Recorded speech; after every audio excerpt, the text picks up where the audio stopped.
Okay.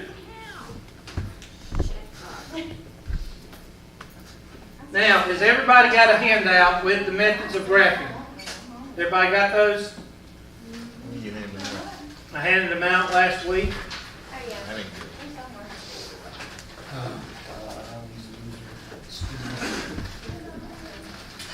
All these loser teachers.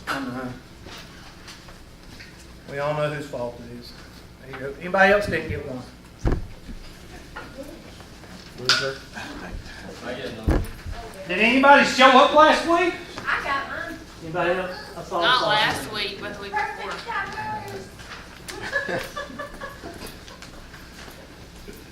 Oh, man. Anybody else? All right. Really? You wasn't here. You didn't get one? Hi, can I leave early today? I have mine. I will.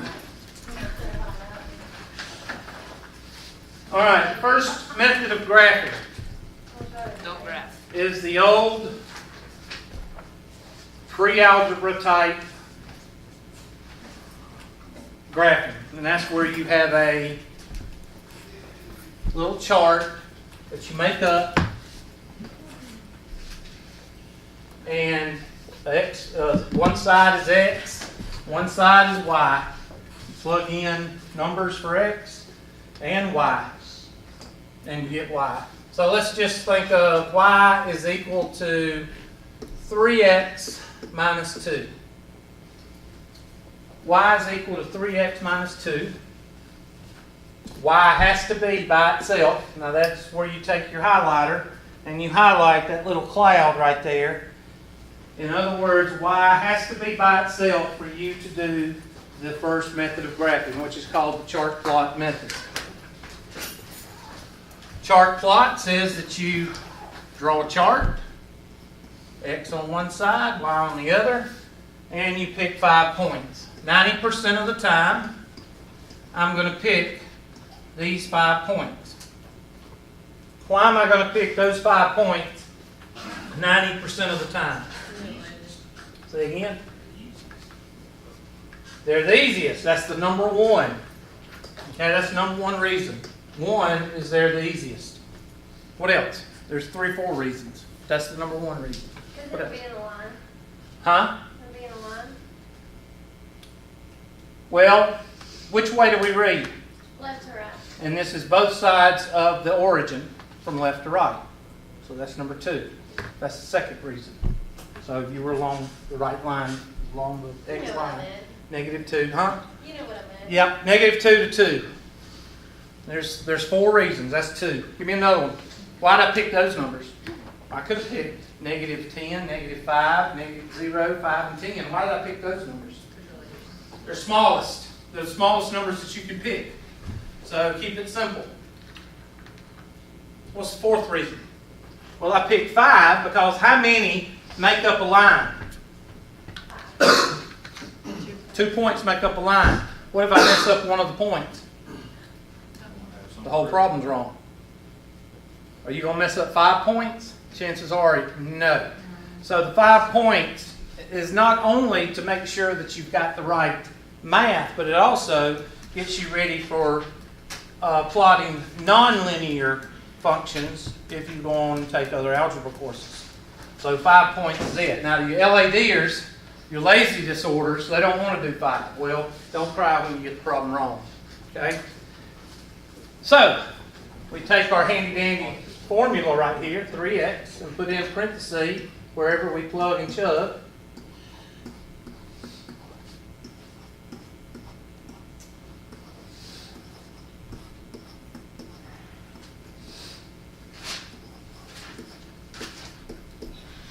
And plug in -2, -1, 0, 1, and 2. What's 3 times -2? What's -6 minus 2? -8. I don't know what's wrong with this. No, it's done that all all classes today has done that. And the reason I'm using this one is because somebody took the ones out of 236. So let's try this one. So negative 8 goes right here. What's 3 times negative 1? And negative 3 minus 2? Negative 5. And negative 5 goes there. 3 times 0 minus 2. And at this point, you can see a pattern. Negative 8, negative 5, negative 2. What are we doing each time? Adding 3. So what's negative 2 plus 3? 1. 1. What's 3 minus 2? 1. And what's 1 plus 2? 3. And then you plot those points. I'm sorry, what? Oh, yeah, 4. Thank you. 1 plus 3 is 3.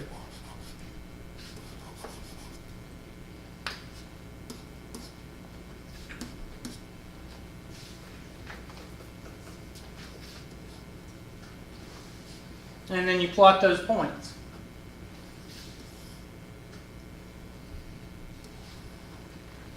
Negative 2, negative 8. Negative 2, negative 8. Negative 1, negative 5. 0, negative 2. 1, positive 1. And 2, 4.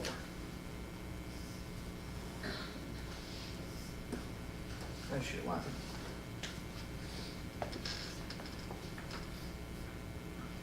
Now, on your sheet, it says 90% of the time I'm going to use negative 2 to positive 2.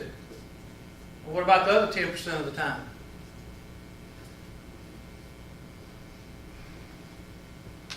I'm going to use that 10% of the time, what?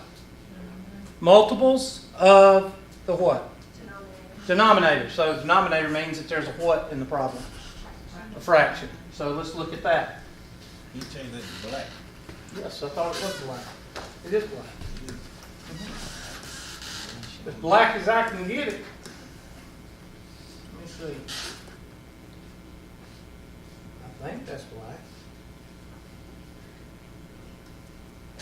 Let me try. Yeah, that's pretty much it.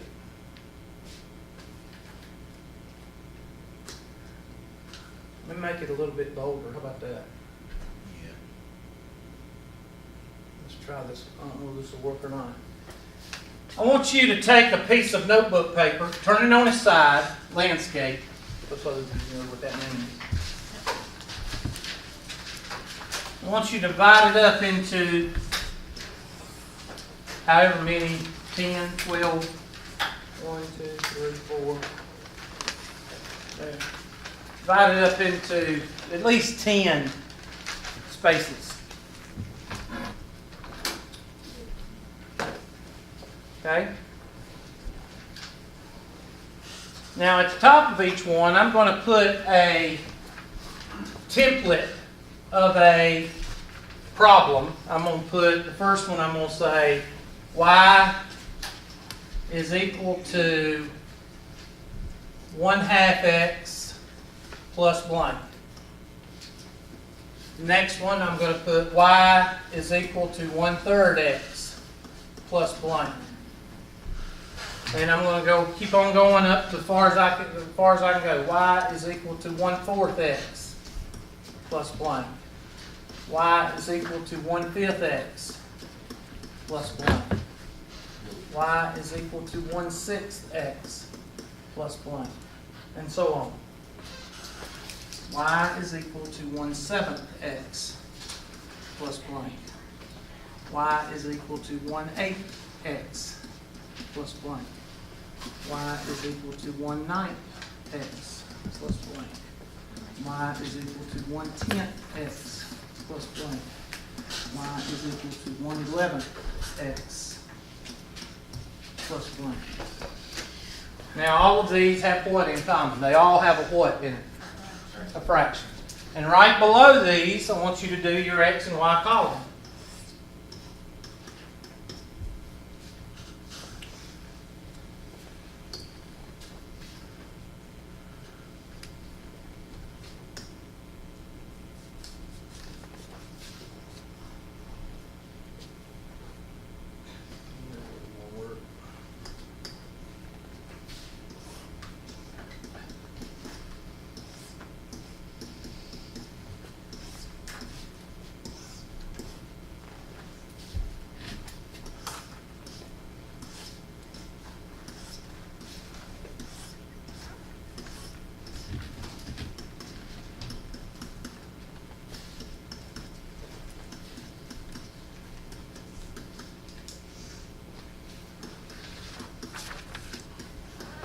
Now this is a kind of a drill and kind of a homework problem at the same time, because I have so many people.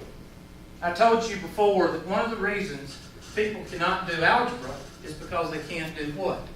Fractions. And one of the reasons that people can't do graphing is they can't do fractions.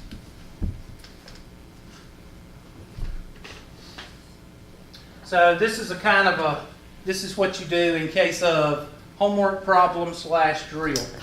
Now I'm going to have to make the marking a little bit thinner to get everything in the table.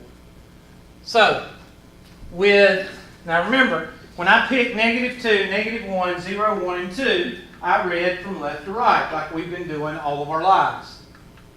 And the reason I say this is what y'all do. Students, this is what y'all do. I want you to graph y is equal to 4x minus 2. This is what y'all do.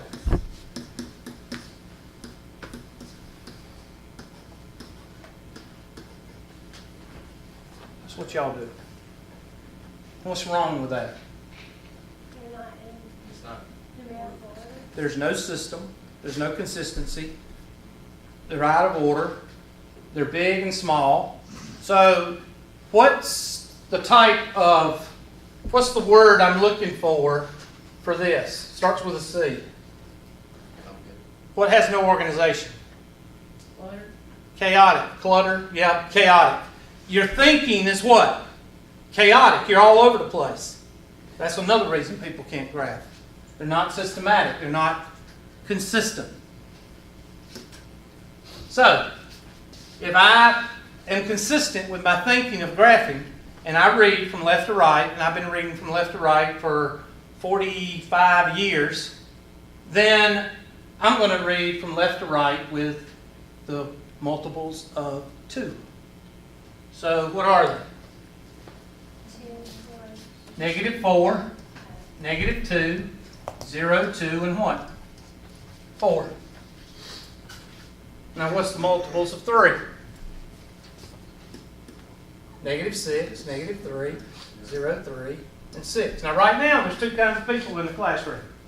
One's going -6, -3. Another one's going -6, -3. Some of you are thinking in terms of left to right, and some of you are going, y'all want to go back to 0, 2, 4, 6. Y'all want to start at 0. All right? You're going to have to think out of the box a little bit. So 4, -8, -4, 0, 4, and 8. -10, -5, 0, 5, and 10. Oops.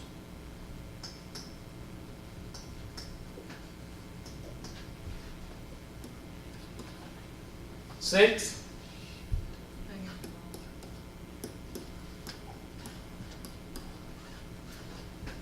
7.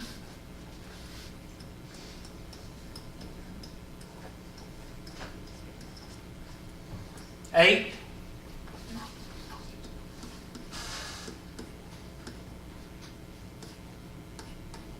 9.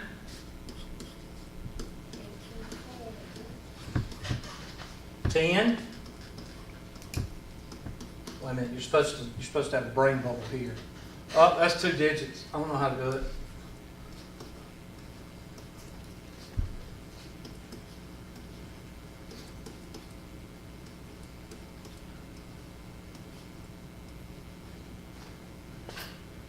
then you can go on forever.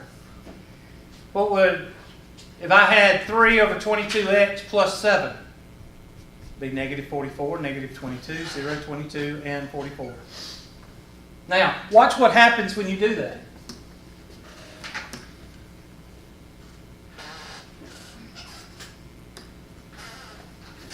Y is equal to 1/3 x minus 4. Negative 6, negative 3, 0, 3, and 6. 1/3 times blank minus 4. 1/3 times blank minus 4. 1/3 times blank minus 4. 1/3 times blank minus 4. And we'll do 0 in our head. So negative 6 over 1.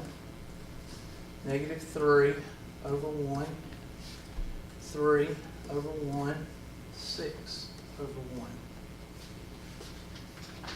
Now, this is 1/3. What happens to the 1s? They cancel. You get 1. What's 6 over 3? And what will happen to your fraction? It'll cancel out, and you're left with a whole number.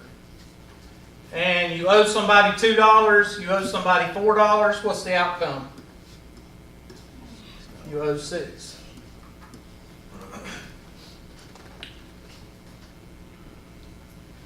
And what's negative 3 over 3? Negative 1, Hubert. That's right, class. So you owe somebody $1, you owe somebody $4, you owe them $5. What's 0 times 1/3? 0. 0 minus 4 is, 0. and now you're looking for a pattern. Negative 6, negative 5, negative 4, negative 3, and negative 2. Now tell me what's hard about graphing. It's not hard if you know how to do two things. If you know how to deal with fractions and you know how to plan around fractions. Now you're welcome picking numbers you want to make it more difficult. You're welcome to do that.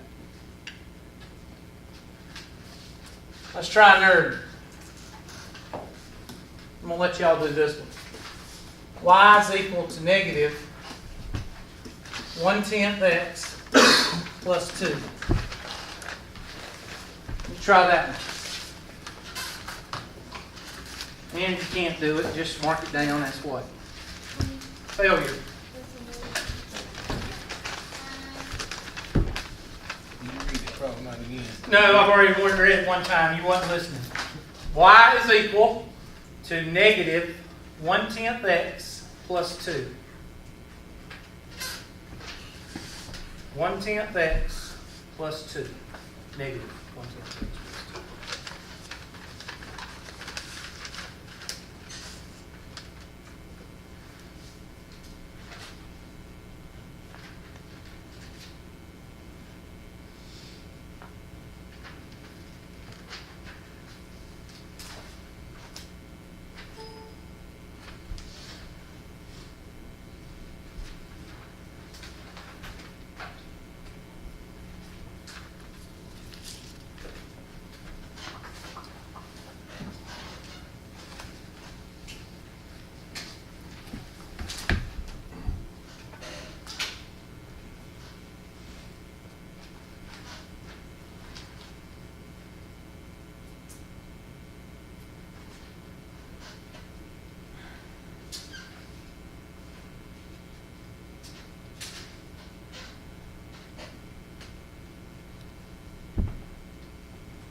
Maybe that's what all Americans need to start eating with.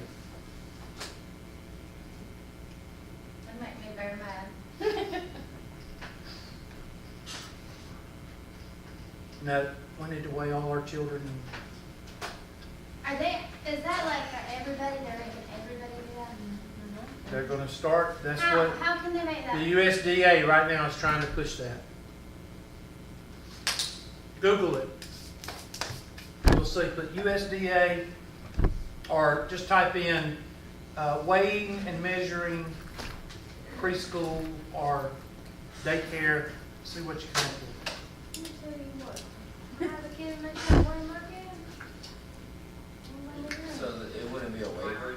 Just think about what that's going to do to the kids. Oh, that's gonna burn their self-esteem way down. Yep.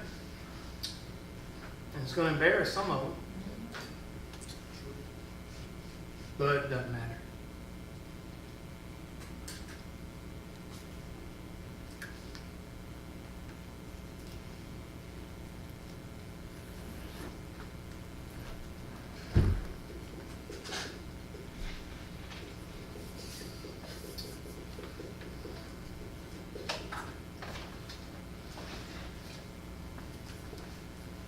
So what numbers you gonna pick? Negative 20, negative 10, 0, 10, 20. Okay. Negative 20, negative 10, 0, 10, and 20. So I'm gonna go over here and I'm gonna say negative 1/10 times parentheses plus 2. Negative 1/10 times parentheses plus 2. Negative 1/10 times parentheses plus 2. And I tell students, they usually, after the third one, you can see the pattern. And if you can see the pattern, there's going to need to actually finish the calculation. So this one is going to be negative 20 over 1, negative 10 over 1, and 0. So, negative and negative make a, so this one's going to be positive. And then 20 divided by 10 is 2. And 2 plus 2 is 4.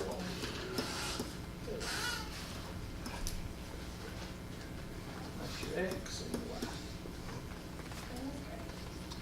Y. And negative 10 divided by negative 10 is 1 plus 2. And 0 plus 2 is, and it looks like we're adding what? Looks like, I'm sorry, Negative 1. we're subtracting 1 or adding a negative 1. So 4, 3, 2, and now how hard is that? I guarantee you, you don't have to raise your hand, but I guarantee you there's somebody in here that has never seen that before to use multiples of the denominator when graphing with a fraction. I guarantee you don't have to raise your hand because Yeah. people do not teach that.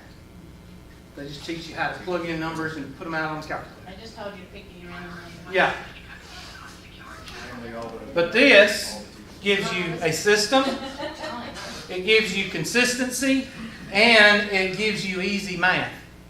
3 things. And that's how you do the chart plot method.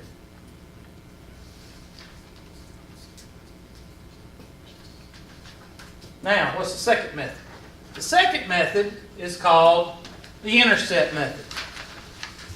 Now, the intercept method is kind of one of those things that some people use and some people don't.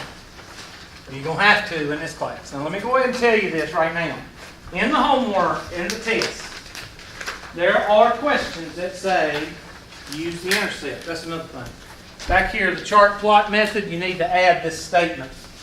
With the chart plot method, I don't know if I included this on the sheet or not.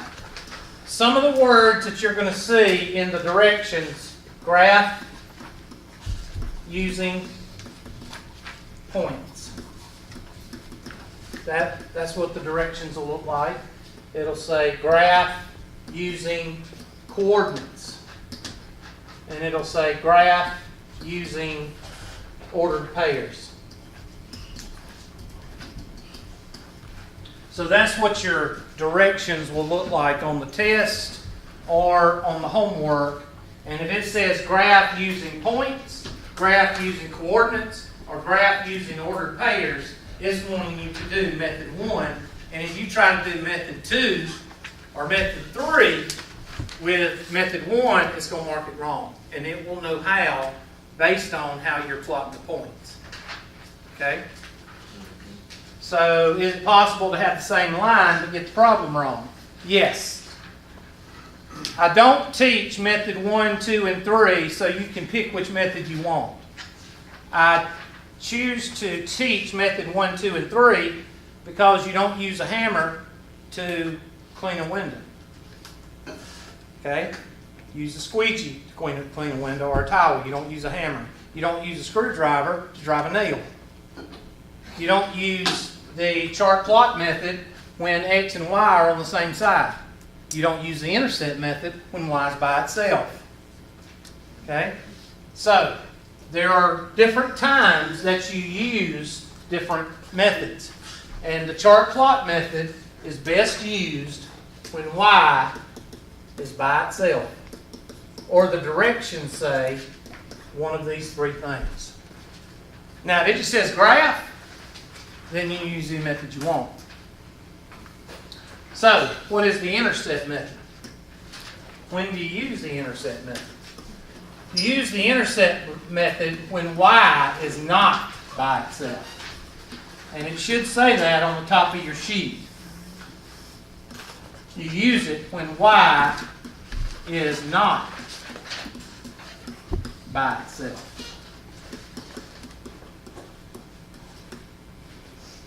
And the directions will say graph using the intercepts.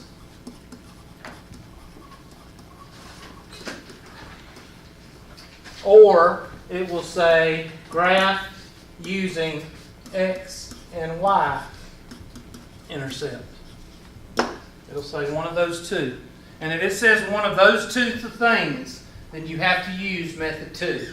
And this is the one, this is the method that people don't like to use. They like to say, oh well, I'll just solve for Y and I'll do it that way. And the problem will be marked wrong because what are they looking for?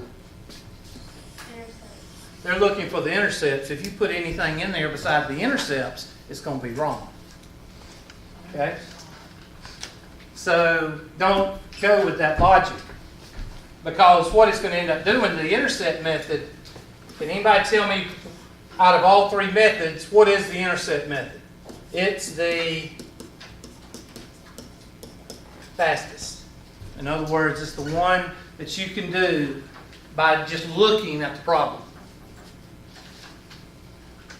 Now, with the rose comes what? The flower with a rose. What comes with? Comes thorns. This one is the fastest, but it's also the easiest to make a careless what? Mistake. Nothing is free. All right? It is the fastest, but it's the easiest to have a careless mistake. So, how do you do it? Well, let's do a problem. Best way to show you. Here's the problem. 2x plus 3y is equal to 12. And the directions say graph using the intercepts.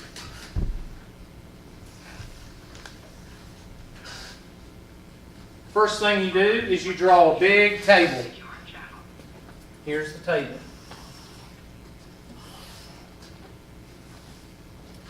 Take up about half the page.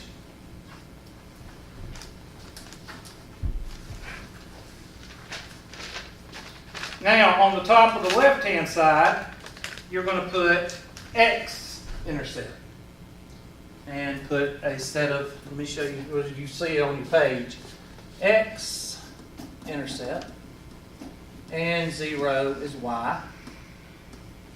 Over here, Y intercept. And 0 for X.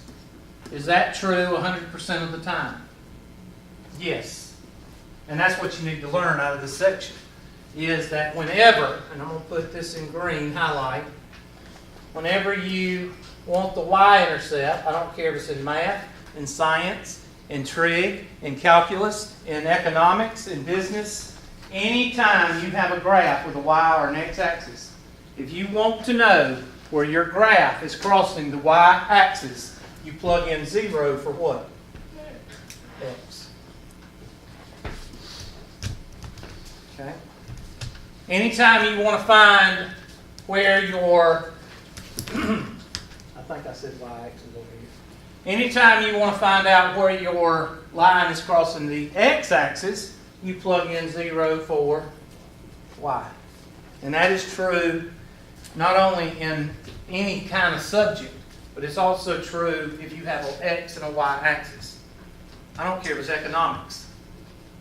If you want to find where it's crossing the y, you plug in 0 for x. If you want to find out where it's crossing the x, you plug in 0 for y. And if you think about that, it makes sense. All right. So now I take my handy-dandy marker and I do this.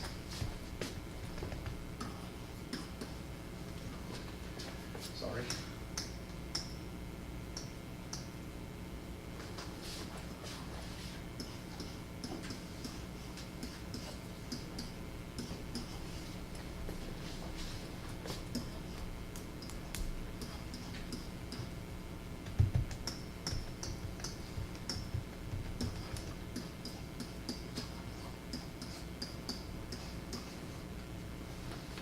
Anybody notice how I put those in there?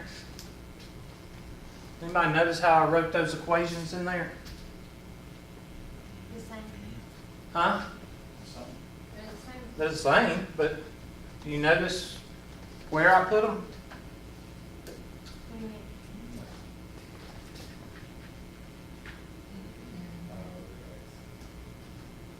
mean? I lined them up where all you got to do is just drop that 0 into that spot. Now you can do it physically and actually do the math, or you can just do it with your eyeballs and say, what's going to happen to this term?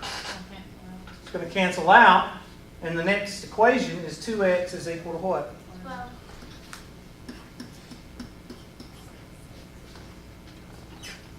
And this one, what happens to the x term?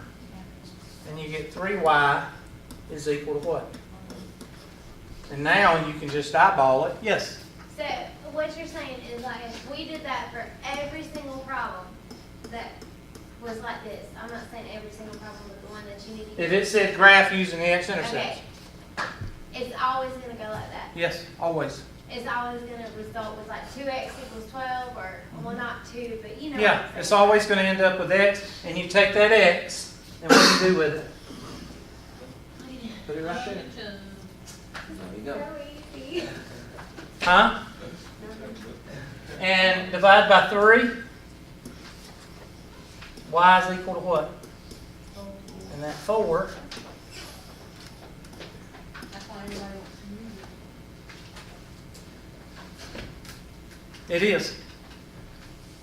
But, how many points does it take to make a line? 2. How many to screw it up? You mess up one of these, whole problem's wrong. So you got to be careful.